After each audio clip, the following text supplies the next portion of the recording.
Hey guys, welcome to a new weekly watching video. I just wanted to give you a brief message. I am back at university now for the next couple of months, so I'm not going to be doing these weekly watching videos quite as much because I've got work, and when I have work, I'm just simply not as motivated to watch movies.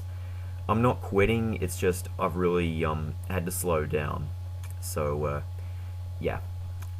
Anyways, with that said, let's move on with the video. Roman Holiday.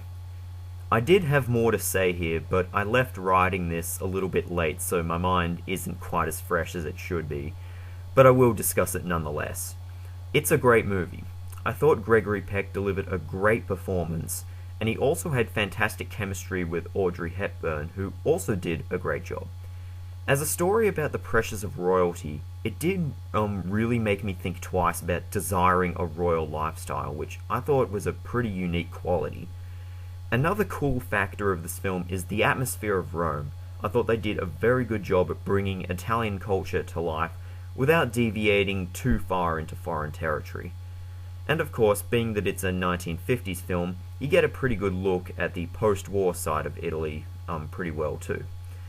Sorry I couldn't say more. I should have written this review a bit earlier, but I do hope that was satisfactory. I give Roman Holiday an 8 out of 10. Trust. To put it simply, this movie is a drama based around a teenage girl and her encounter with an online predator. After watching it, I've made the conclusion that schools everywhere should show this movie to its students simply to explain the potential threats of predators and how they operate online. While I'm always very careful about who I talk to, this movie definitely reinforced that. The character development in this film is not all that good, and the actors' performances, in my opinion, were pretty forgettable, and the main character starts to do some very stupid things later on in the movie that I feel was far beyond plain naivete. Still, it's a movie that really makes you feel uncomfortable, but for a good reason. I personally thought that in many ways this is one of the scarier movies I'd seen in a while, and it's not even a horror film. It's more of a statement than a story, and it exceeds quite well in that regard. I give Trust a 7.5 out of 10. Bride of the Monster. Another Ed Wood film, and I didn't like this as much as Glen or Glenda.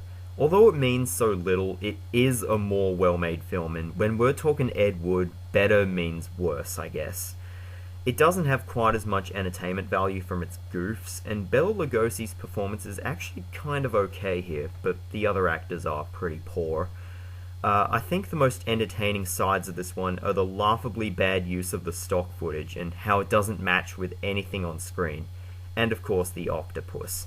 The low budget restricted them the chance to buy a good prop, so the giant octopus not moving at all when it kills someone is just hilarious. At times the movie can get a little boring because, like I said, it is a more well-made film than Glen or Glenda, but still very bad in that regard, so the silliness of it is held back. It's an okay movie to watch, but unless you watch movies like this for that sort of pleasure, there's not much to see. I'd give Bride of the Monster a 6 out of 10. Anatomy of a Murder.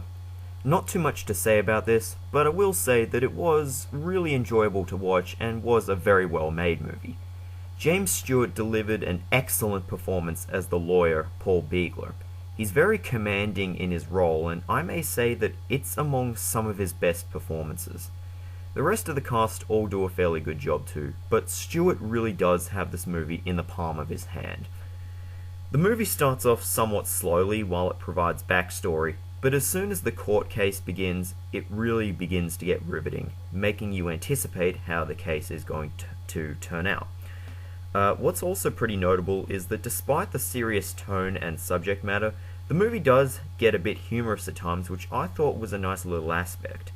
My only complaint is that the movie was a little bit long, but other than that, this is a really good courtroom drama. I'd give Anatomy of a Murder an 8 out of 10. The Boys from Brazil. I don't have much to say about this one. The premise is very unique, and despite my excitement towards seeing that story brought to the screen, I didn't quite enjoy it as much as I would have liked. It is basically a mystery film about Joseph Mengele and his attempt at recreating the Third Reich in a very unusual manner. Gregory Peck delivers a very good performance as Mengele. He shows off why he was such a great actor, and the supporting cast did very well too. I felt that the movie was a bit slow for the first 80 minutes, but from the point when major discoveries in the plot are revealed, I felt that the film really picked itself up, and I really loved the way it ended.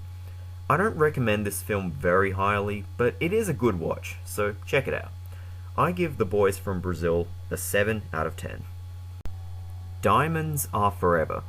The 7th James Bond film and the final installment to star Sean Connery, unless we're counting the independent remake of Thunderball, Never Say Never Again. I thought that this was the weakest of the Sean Connery films, but it is nonetheless enjoyable. I thought that the first half of this film got a little bit boring sometimes. I felt that the side plot involving diamonds was a bit uninteresting, but when the story advances a bit more in the second half of the film, it picks up really well, I think. Sean Connery delivered a great performance as Bond, as he always has, and I also thought that the leading lady of this one did a swell job too. The action scenes were pretty decent, but they don't quite match up with some of the previous films, in my opinion at least. But the chase scenes are pretty nice. I also thought the ending to this movie was pretty great. Despite it being my least favourite of the Connery films, it's still a very good movie, and I'm really going to miss Sean Connery playing James Bond, because he truly is great. I would give Diamonds Are Forever a 7.5 out of 10. Live and Let Die. This is the first Bond film to star Roger Moore. I was originally going to talk about this movie in my next update, but simply to give you a video sooner, I decided to cover 2 Bond films in the one video. What do I think of this movie? I liked it, but it's definitely a step down from the greatness of the earlier Bond films with Sean Connery. I do think Roger Moore does a good job at playing James Bond, don't get me wrong, but the actual content of the film is quite flawed. It's still James Bond in nature, but this film, and reportedly the other installments during Moore's reign, contain comedic relief which I think is completely inappropriate for the series, even if it is likable. And that cop who appears in the third quarter of the film was just campy as all hell. The action scenes are very nicely done though, and I will say that this is a generally very nicely shot film. It's just that it's become more lighthearted than it should be. I like this movie, but it's definitely the weakest Bond film I've seen so far. I'll give Live and Let Die a 7 out of 10. Fish Tank. A friend of mine recommended this to me, and when I see him, I'll definitely have to thank him for doing so. I thought this was a fantastic teen film and very different from the usual addition to the genre for its bleakness and truly uncompromising look at the experiences of some young people. It is about a 15-year-old girl who has serious family problems who finds her life being changed when her mother comes home with a new boyfriend. Kate Jarvis delivers an excellent performance as the main character Mia.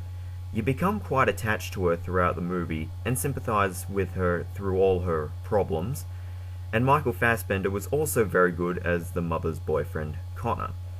What I think is also an enormous positive of this movie is the way it was shot. The cinematography really is beautiful and contributes to the depressing tone that the screenplay has created. It does have some elements of class difference, but that's not really the main focus, but it is still notable. What makes this movie so good though is the drama. It's fantastic, and I'm fairly surprised that they were able to branch out into this kind of territory emotionally and be that successful. In the end, this movie is beautifully shot, well acted, and fantastically written. I would give Fish Tank a 9 out of 10. A Separation. I've been looking to see this Iranian film for quite some time given the mountainous praise it received. Without giving away too much of the story, it is a family drama based around the separation of a married couple in Iran, which becomes more complicated because of the husband's father's Alzheimer's, their daughter's future, and a lawsuit. The two leads, one of which who is Layla Hatami, who I believe is a pretty big actress in Iran, delivered excellent performances as Simin and Nada. You get a sense of understanding of the turmoil of their relationship, but always root for them to work things out in the long run. The actors who played the daughter, Terme, and Nada's father delivered great performances too. Another notable aspect of the movie is the brilliance of how the story is constructed. All these plot elements, notably the lawsuit and the old man's Alzheimer's, all intertwine to create an effective and compelling drama, which actually brought on a few decent surprises here and there. Another thing I loved was the ambiguity of the ending. It just leaves the viewer with the choice to determine what actually does happen with this family in the end. A Separation is an incredibly impressive movie. I'm glad I saw it the moment the DVD was available to me, and I highly recommend you watch it when you get the chance. A great piece of world cinema. I give A Separation an 8.5 out of 10. The Dark Knight Rises. Note that I will not be spoiling anything here, so feel free to watch onwards. What can I say about this film? I have been anticipating it ever since seeing The Dark Knight, and it exceeded my expectations.